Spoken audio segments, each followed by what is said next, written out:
we can make services work here, we have an opportunity to create the next Google, Microsoft, Cisco equivalent out from India. Fantastic. Does anyone have anything else to add?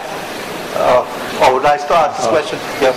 Like we have observed in the past when ISPs were monitoring the gateways, services like Yahoo, chat or Yahoo chat used to be blocked. Like when you said the MVNOs are going to be the next thing happening, so there will be a lot of small-time entrepreneurs coming out with value-added services. What happens is the mobile operators have the possibility of them blocking these type of services very high. So what is the regulation doing on that, and so is there the are very good ISP doing something there? In fact, the number of industry bodies from NASSCOM to IAMI to other organizations are actually working to ensure that there is a level playing field on the value-added services side.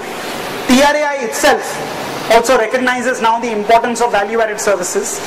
Okay, and the fact that there needs to be some sort of level playing field, where this needs to be done. Also, so I think the direction we are going to move in India is towards either a natural openness, where the operators also realize that having an open platform actually will generate them more loyalty and more customers over time, or it will be a forced openness driven through the regulator. But I think that the key direction is towards a much more open system, where you will not be able to be blocked, almost like what the internet has happened. But the big difference in the mobile space, unlike the internet space, is it comes with a billing system. The billing system is there with the operator, so you can have consumer paid, subscriber paid services. You can actually charge customers. It does not have to rely only on advertising.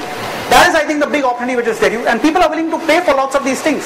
So you have now the ABC, all possible. Advertisers pay, businesses pay, consumers pay.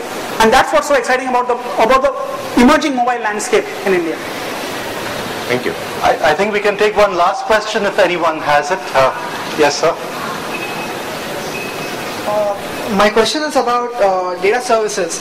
As we are very much aware about the 3G services coming into the industry, and as you explained that the voice would be the major target about 3G, what will happen to the data services? Will it diminish, kind of a thing? Because what my logic over here says is that with advent of Google, Yahoo, search engines like that, people will be able to search content like wallpapers, any content which can be delivered to a cell phone through GPRS search or a 3G search.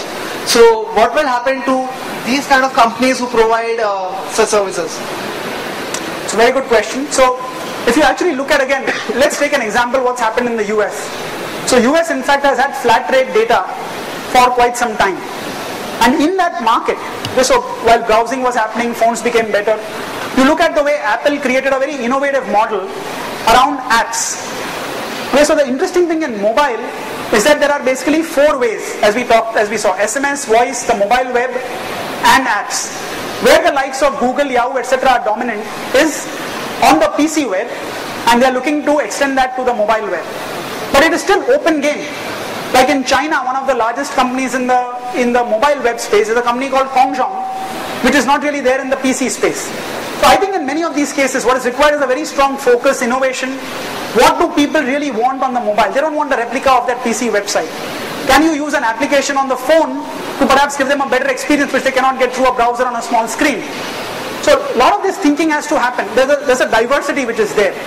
So I think what's going to happen is, as you get better and better access to data services, whether it's 3G or even if you go outside to tier 2, tier 3 towns where data access is actually very good because not many people use data services there, you start getting a sense that it's right now there has been no real focus. The existing players have stayed away from this market. Okay, but now once you start thinking and having venture capital plus resources from large and small companies going into this space, then we can start seeing what are the needs that people will want to fulfill.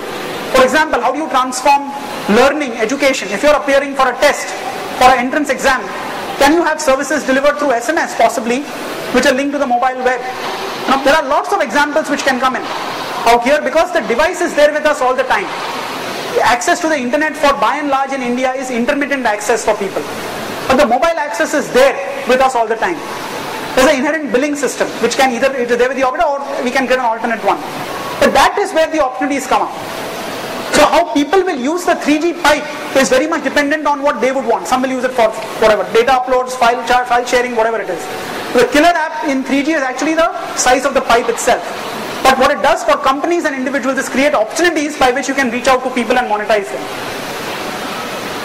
Alright, I think in the interest of time, I'm going to have to conclude this interesting discussion. I'm sure Rajesh is going to be around if anyone has a few more questions to add later.